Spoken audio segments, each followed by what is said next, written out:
Yo tengo una data sobre la salida de la cuarentena. ¡Oh! A ver. Y no sé si se las voy a dar. No, ¿cómo no? Después de la tanda, después de... Escuchen esto, ¿eh? A ver. Esto, terrible primicia. El 10 de mayo, ahora, cuando volvamos a la cuarentena, el gobierno está arreglando para que vuelvan a trabajar 500 de las grandes empresas del país. Epa. Así que es un cambio radical en la cuarentena. Perdón por lo de lo radical. Es un cambio peronista.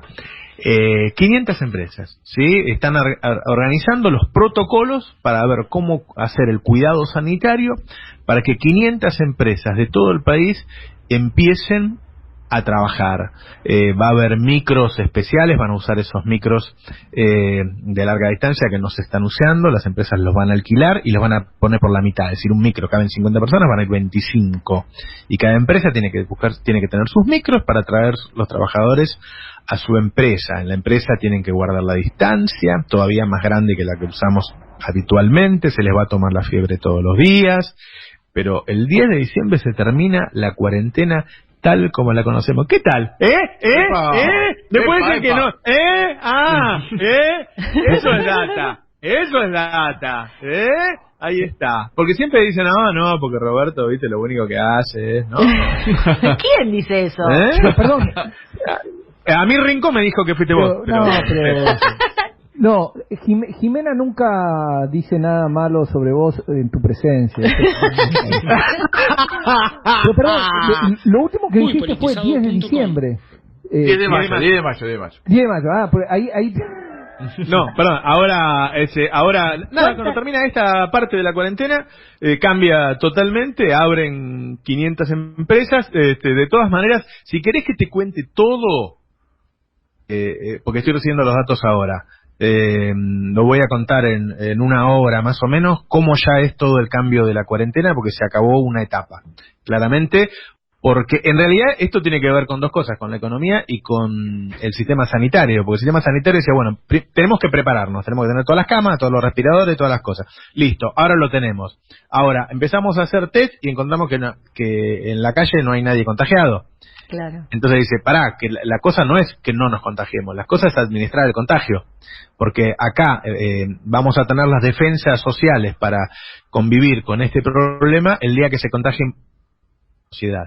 Necesitamos que se contagie de a poquito más de la mitad de la sociedad, que en esa mitad no estén las personas de riesgo, es decir, no estén las personas mayores, no estén las personas que tienen algún problema anterior, pero si eso no sucede, nunca vamos a tener las defensas para terminar con este tema. Entonces pasamos de una etapa de no queremos contagiarnos a una etapa de contagio administrado, más lento, pero a otro ritmo que el que está hoy.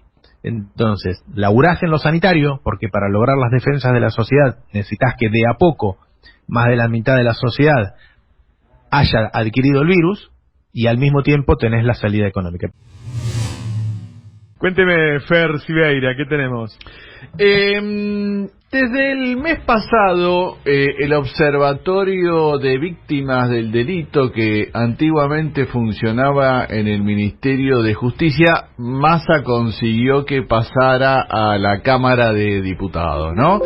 El tema punitivismo siempre estuvo en el discurso de Sergio Massa, así que bueno, la incorporación del Frente de Todos, uno hay que pensar que también tiene que ver con agrandar la base e incorporar en cierta manera también este discurso, ¿no? Yo estoy hablando con el gobierno y me dice, bueno, está bien, ¿no? O sea, Sergio siempre pensó así, no podemos ahora cambiar, igual no nos parece mal porque bueno, también hay gente que pertenece al Frente de Todos y que bueno, tiene esta idea de un sistema punitivo más fuerte. No, él se juntó con esta gente días atrás, ahí están, bueno, los más conocidos, los más mediáticos, está Matías Bañato, está la madre de Ángeles Rawson, bueno, etcétera, etcétera.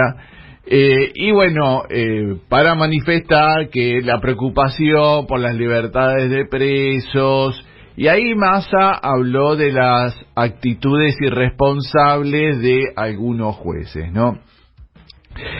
Anoche confirmó que van a pedir, no sé si hoy, mañana, el lunes, el juicio político a 3 jueces que pertenecen, no dio los nombres, pero sí que pertenecen a los departamentos judiciales de San Isidro, Bahía Blanca y Lomas de Zamora, ¿no? Que supuestamente fue donde se detectaron irregularidades en cuanto a que se liberaron presos de estos crímenes violentos, violaciones, asesinatos que no entran dentro de quienes pueden tener domiciliaria con el sistema de tobillera. En cierta manera, Marcela Lozardo, la ministra de Justicia, salió a hablar y dijo, bueno, que le parecía bien, que ellos tampoco compartían el criterio, que había habido errores y que eran liberaciones que se tenían que revisar. Eran a lo sumo 5 casos, ¿no? Estamos hablando. Sí. Así que bueno, en el gobierno no lo ven mal esta cuestión, esta actitud que está teniendo Massa, en cierta medida atendiendo estos reclamos que se están haciendo y esta presión mediática que se está ejerciendo contra el gobierno.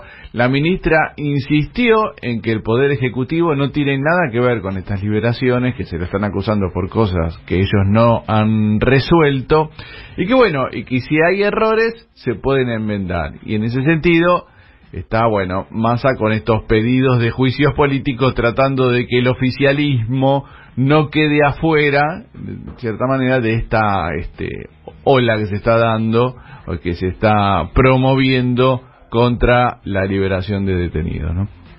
Muy bien, Jiménez. Bueno, te cuento, ayer a la tarde se acercó por primera vez Fernanda Braberta a la Casa Rosada, se reunió con Santiago Cafiero, y vos sabés que me di cuenta de algo muy particular, que es que Fernanda Braberta va a ser la única funcionaria que asume en su cargo en el gobierno nacional, y me animo a decir provincial y municipal y de todo el país, que asume sabiendo que va a tener que enfrentarse a la pandemia y a la cuarentena y a todas las consecuencias económicas y sociales que eso trae, porque hasta ahora todos firmaron el contrato sin saber lo que se venía. Ella no puede decir que estaba sorprendida, que la sorprendió el tema. Exacto. Ya asume sabiendo. Digo, desde el propio presidente Alberto Fernández, que asume diciendo, bueno, vamos a enfrentar la emergencia sanitaria, la pobreza, la deuda, y después le cambian el eje de gobierno por una cuestión obvia que todos conocemos, a nivel mundial. Fernanda Braberta no, es la única que ya entra con un pie sabiendo a lo que se enfrenta. Sobre todo, digo, la ANSES es... la ANSES no es solo los jubilados. ¿Vieron? ¿Se acuerdan cuando se quejaban de la plata de los jubilados que se destinaban a otras cuestiones? Sí, efectivamente, es una agencia de seguridad social, y la seguridad social excede a los trabajadores y trabajadoras pasivas, y tiene que ver con la asistencia social a toda la población. Y si bien ha tenido épocas más activas, como en la época de, vamos a decirlo, yo sé que por ahí no les gusta mucho, pero la época de Sanguchito, que tenía la posibilidad de otorgar los planes Procrear, digo, que había expandido sus funciones, después... Hay que sacarse el sombrero, como dice siempre. Y después, bueno, obviamente quedaron restringidas esas funciones durante la época del macrismo. Digo, cayeron los Progresar, cayeron los Procrear, cayeron todos los planes de ayuda social a la población. Quedó muy restringido a los planes sociales de ayuda inmediata, sobre todo a la AUH de mano del Fondo Monetario Internacional, que mientras le pedía ajuste le decía, bueno, pero bajá comida, bajá guita por abajo. Eso lo hacía el gobierno nacional, en particular también el de Vidal. Ahora se suponía que con un nuevo signo político, al asumir el Frente de Todos, también iba a volver a cambiar de funcionalidad. Lo que no se sabía era la que se venía, ¿no? Que es esta circunstancia tan particular que estamos viviendo, y el rol que ahí también tiene que cambiar la agencia, porque no es lo mismo una agencia, un ANSES, en tiempos normales que en tiempos totalmente atípicos. No es, la verdad que no es un desafío para nada menor el que va a tener que enfrentar Raberta, ¿no? Todo el tema. Ya de movida son 8 millones de IFE que tiene que poner en marcha con, bueno, todo el resto de la ayuda en una economía totalmente parada. Ayer me decían eso, el tema del IFE va a ser el eje central de la gestión de ella, porque lo que pasa es que, claro, uno se cree que la Argentina tiene un determinado mercado laboral mucho más blanco de lo que es. Digo, en muchas situaciones nos parecemos más a otros países de América Latina con el nivel de informalidad y de desarrollo de la economía paralela, o no es ilegal, porque realmente no es una cuestión de legalidad o no, es una cuestión de tener derechos o no. Y el IFE, se anotaron 12 millones de personas. Sí. Después de un primer zarandeo, de un primer discriminación entre los que sí lo pueden, tienen derecho a acceder, y los que no, quedaron 8 millones de personas. Pero así todo, esos 4 millones de personas son personas que lo siguen necesitando de igual manera. Claro.